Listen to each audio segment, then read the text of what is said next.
Section 1 में हमने देखा कि श्री कृष्ण जी ने ये फैसला कर लिया कि वो अब ये धरती छोड़कर चले जाएंगे और जाने से पहले वो कहते हैं कि यादवों का नाश करना, क्योंकि ये राजा भी बहुत, अब यादव भी बहुत बलवान हो गए हैं और जो इस प्रकार बलवान होता है वो अधर्मी हो जाता है। इसलिए उन्होंने सोचा कि इनका भी अब नाश करना चाहिए। उद्धव जी को इस बात का पता चल जाता है, समझ आ जाती है और उद्धव जी सोचते हैं कि ज़रूर अब ये श्री कृष्ण जो हैं सबका नाश करके जाने वाले हैं, तो इसलिए वो श्री कृष्ण के पास आते हैं और कहते हैं कि मुझे भी आप साथ ले चलिए। तो श्री कृष्ण उनसे कहते हैं कि तुम्हें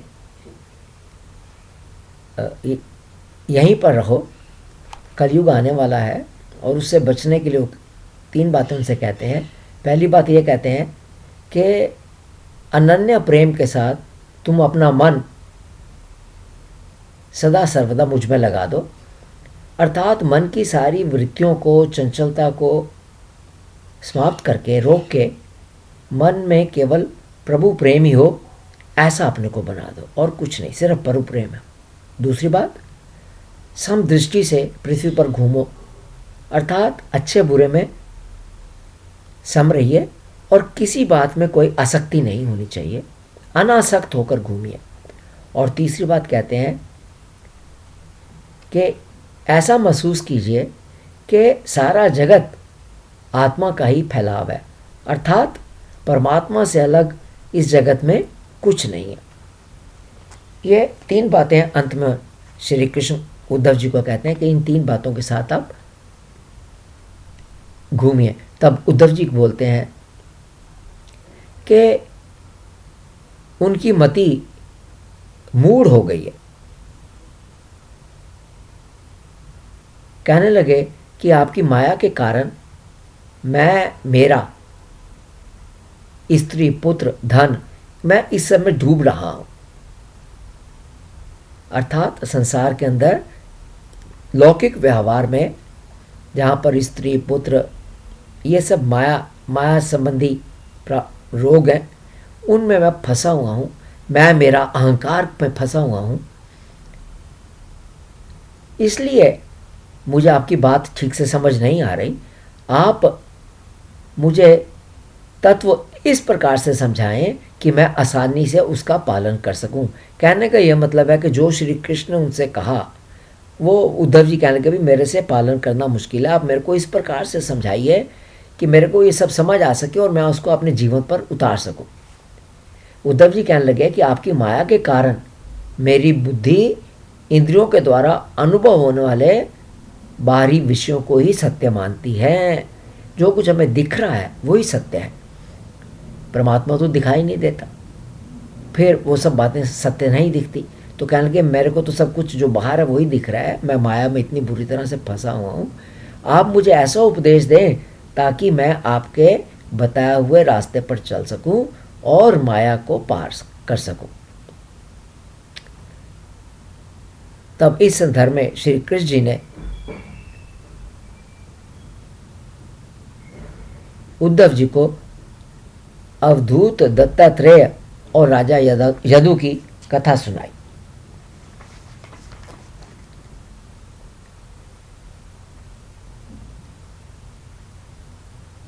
तब वो कथा इस प्रकार है, मतलब ये कथा श्री कृष्ण ने ये कहा कि माया को पार करने के लिए श्री कृष्ण उद्धव जी से कहते हैं कि माया को पार करने के लिए साधना स्वयं ही करनी पड़ती है। माया को पार करने के लिए, संसार की माया को पार करने के लिए प्रयत्न बार बार करना पड़ता है और उस प्रयत्न से, उस पुरुषार्थ से अंत में इंद्रियां नियंत्रण में आ जाती हैं और फिर मन पर भी पूरा नियंत्रण हो जाता है। आसक्ति से छूटने के लिए परमात्मा ने मनुष्य को विवेक दिया है तथा उसकी मदद से मन को अनासक्त करके मन को सम करना चाहिए। तो विवेक हमें अपना यूज़ करना चाहिए। विवेक के द्वारा हमें ये, विवेक का मतलब हमें ये पता होना चाहिए क्या ठीक है क्या गलत है, और गलत को छोड़कर ठीक की तरफ बढ़ते जाना चाहिए। इस प्रकार से विवेक को यूज़ करके कि ये संसार तो मिथ्या है, ये विषय तो कितने भोग लिए लेकिन इनसे मन तो भरता नहीं है, इनमें कुछ सत्य नहीं है, तो इस तरीके से इन विषयों को त्यागना चाहिए, इंद्रियों को इनसे परे ले जाना चाहिए और मन को अनासक्त बना देना चाहिए और फिर मन को सम करना चाहिए। जब इस प्रकार हम बार बार प्रयत्न करेंगे तब ये जो मन है ये अनासक्त हो जाएगा, मन पर नियंत्रण हो जाएगा।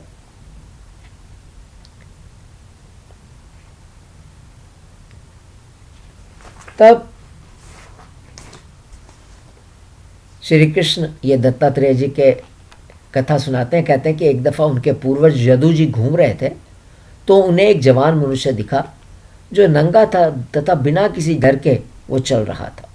वो जवान मनुष्य, यदु जी ने उसको पहचान लिया कि वह अवधूत है।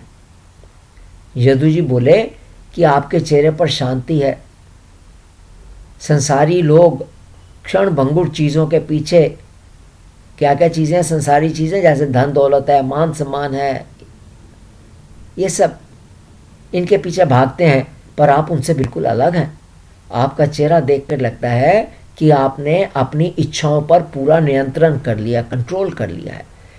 कृपया बताएं कि आपने ये सब कैसे प्राप्त किया, अर्थात अपनी इच्छाओं को किस प्रकार से आप कंट्रोल कर, मन पर कंट्रोल करना है तो इच्छाओं को, विषयों को हटाना पड़ेगा और उसके लिए ज़रूरी है कि जितनी हमारी इच्छाएं हैं, डिज़ायर्स हैं, वासनाएं हैं, उनको पूरी तरह से समाप्त करना पड़ेगा। तो ये पूछते हैं, श्री कृष्ण कहते हैं कि आप कर्म करने में समर्थ हैं, विद्वान हैं, निपुण हैं, फिर भी आप जड़ उन्मत्त के समान रहते हैं, ना कुछ करते हैं ना कुछ चाहते हैं। सब लोग, संसारी लोग काम क्रोध लोभ में जल रहे हैं, परंतु आप मुक्त हैं। स्त्री पुत्र धन इन सब से अलग हैं, सदा अपने स्वरूप में स्थित रहते हैं। आपको अपने आत्मा में ऐसे आनंद का अनुभव कैसे होता है, आपने ये कैसे सब प्राप्त कर लिया। ये कृष्ण के जो वंशज यदु जी थे उन्होंने ये अवधूत दत्तात्रेय जी से ये प्रश्न किया। अब ये श्री कृष्ण बता रहे हैं, तो उत्तर क्या दिया दत्तात्रेय जी ने यदु जी को इसका, कहने लगे मैंने अपनी बुद्धि से 24 गुरुओं का आश्रय लिया, उनसे सीखा है, उनके सहारे बैठा हूँ, उनसे शिक्षा ली है।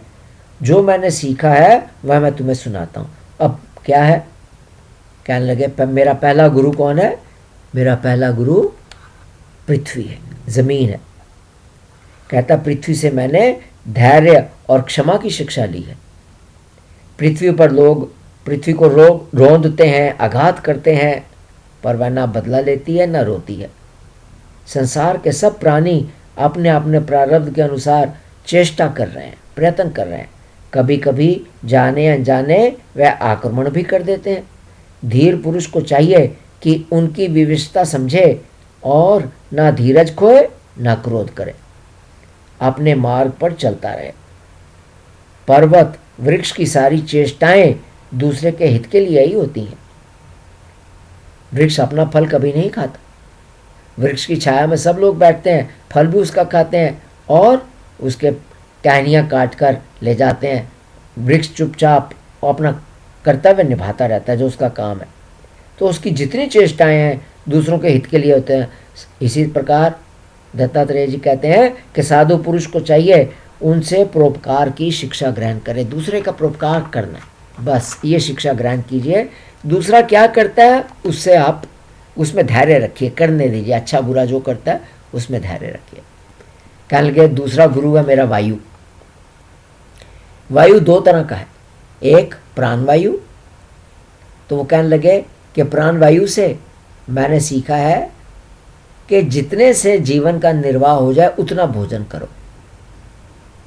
इंद्रियों को खुश करने के लिए बहुत से विषय ना मांगो, अर्थात उनकी इच्छा ना करो, ना चाहो, ना मांगो, ताकि मन चंचल ना हो, बुद्धि विकृत ना हो और वाणी व्यर्थ की बातों में ना लगे।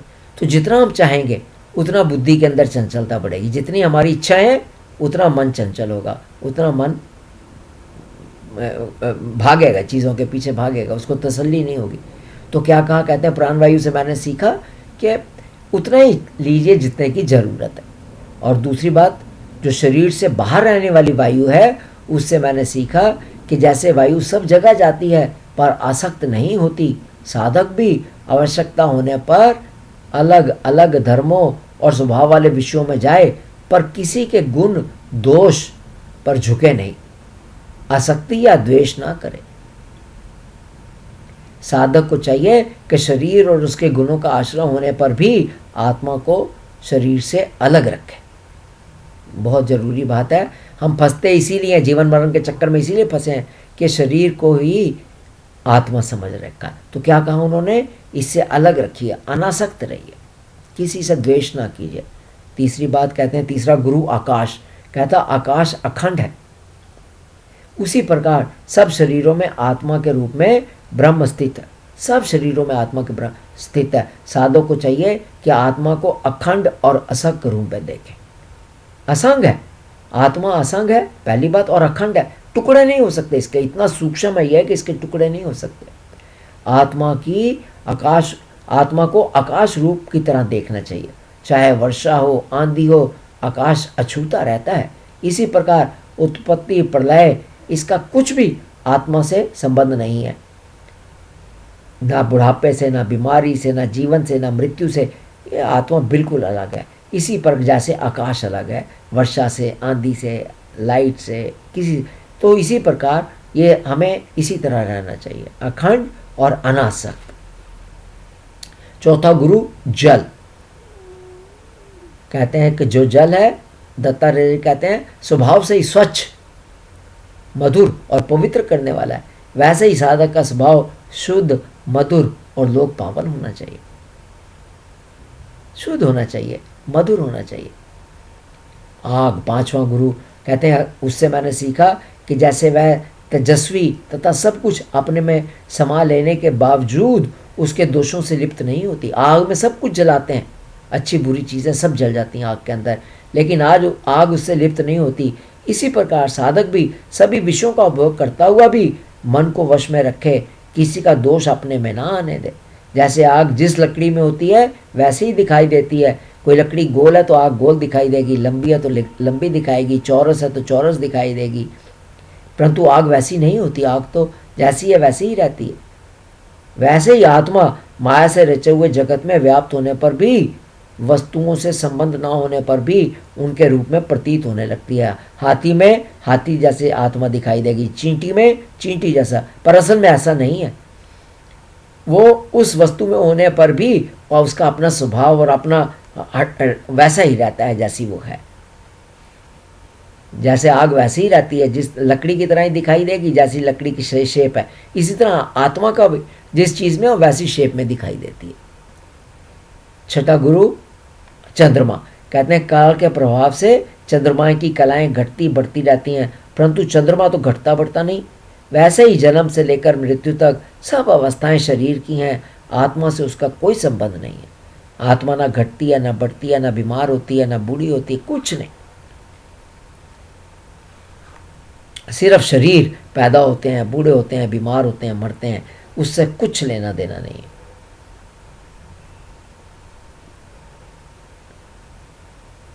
सिर्फ चंद्रमा घटता बढ़ता दिखाई देता है, उसकी कलाएं घटती, लेकिन चंद्रमा का साइज उतना ही रहता है। इसी प्रकार आत्मा, कहते चंद्रमा से मैंने यह सीखा है। छठे गुरु सूर्य, सूर्य अपनी किरणों से जल खींचता है और समय पर उसे बरसा देता है। बादल बनते हैं, समुद्र से उठते हैं और फिर बरसा देता है। वैसे ही योगी पुरुष समय पर इंद्रियों से विषय ग्रहण करता है और समय आने पर उनको त्याग देता है। उसे विषयों में आसक्ति नहीं होती। जैसे सूर्य का साया अलग अलग बर्तनों में अलग अलग दिखता है, वैसे ही शरीरों के कारण आत्मा अलग अलग दिखता है, पर असल में आत्मा सूर्य के समान एक ही। तो ये गुरु हो गए 7, और 8वां गुरु अगले भाग में करेंगे। 8वां गुरु वगैरह 24 गुरु हैं, उसको अगले भाग में करेंगे। सुनने के लिए बहुत बहुत धन्यवाद।